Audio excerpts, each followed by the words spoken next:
Alors on a deux sources d'alimentation en eau potable. 80% provient du lac et 20% des nappes phréatiques de l'Arve et du Genevois. Ces deux sources alimentent Genève en 4 zones. Il y a une zone alimentée par l'eau issue du lac, 2 autres par les nappes phréatiques et la dernière par un mélange des deux sources. L'eau de la nappe est naturellement potable, elle est filtrée par les différentes couches du sol, donc elle ne subit aucun traitement. On ajoute simplement une dose de chlore jusqu'à sa distribution. C'est une eau qui est riche en sels minéraux. L'eau du lac contient moins de sels minéraux, quant à elle, comme c'est une eau de surface, elle n'est pas protégée et nécessite donc plus de traitement pour devenir potable. À cause du soleil, du vent et d'autres paramètres, il y a plus de vie organique dans la vie de surface, ce qui modifie les paramètres de l'eau. On a une eau beaucoup moins stable et du coup elle doit subir beaucoup plus de traitement. C'est pour ça qu'on prélève l'eau du lac en profondeur, donc à 40 mètres. À ces profondeurs, on a une eau stable en température, elle est fraîche toute l'année. Et ont une eau qui est relativement stable au niveau de sa composition. On a une crépine qui est un gros tamis au bout d'une conduite pour empêcher tous les éléments supérieurs à 1 cm d'être captés comme les poissons ou les petites algues. À ce point de prélèvement, on effectue une chloration pour éviter la prolifération dans la conduite d'eau brute de certaines matières organiques et aussi le développement des moules zébrées qui sont très présentes dans le lac Léman. Ensuite, on achemine cette eau de la crépine à la station de traitement par pompage.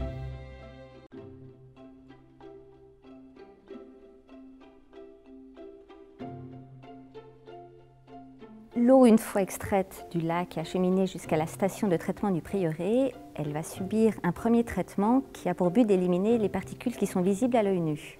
Ce premier traitement consiste tout d'abord à injecter des sels d'aluminium qui sont utilisés comme floculants.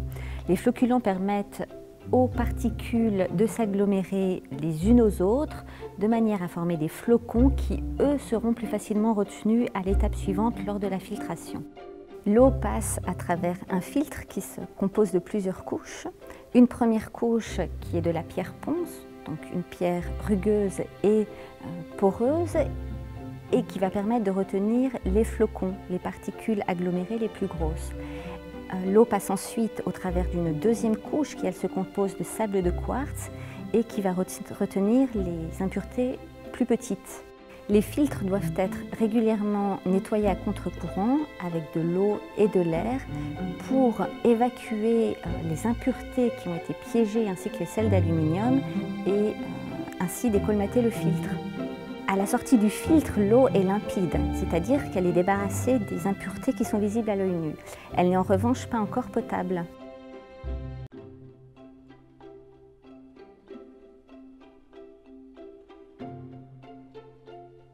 À l'étape précédente, on a débarrassé l'eau des impuretés visibles à l'œil nu.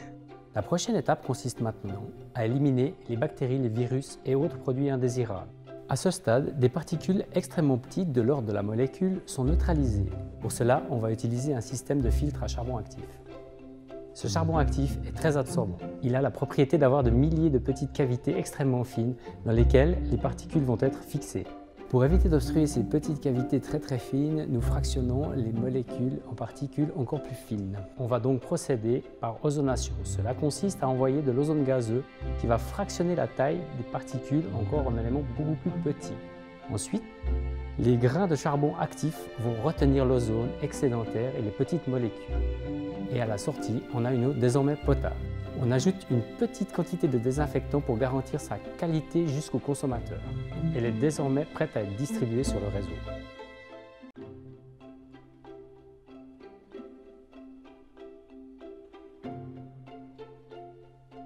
Genève, c'est 55 millions de mètres cubes d'eau potable qui sont produits chaque année. C'est le plus grand service d'eau potable de Suisse. Il faut savoir que l'eau potable est une denrée alimentaire. Et c'est la denrée alimentaire la plus contrôlée en Suisse. Nous devons donc assurer un suivi et un contrôle régulier de nos installations, de la production jusqu'à l'entrée du point de consommation. C'est ce qui nous permet de répondre aux exigences légales. Ces prélèvements sont effectués sur l'ensemble du canton de Genève, comme par exemple dans les fontaines, dans les réservoirs ou même chez les particuliers. Le laboratoire SIG effectue environ 7000 prélèvements et plus de 100 000 analyses chaque année. Ces résultats sont envoyés au chimiste cantonal. Le chimiste cantonal est l'autorité de surveillance pour les denrées alimentaires sur le canton. En plus des analyses du laboratoire, nous avons 35 goûteurs d'eau qui testent régulièrement la qualité, le goût et même l'odeur de l'eau du robinet.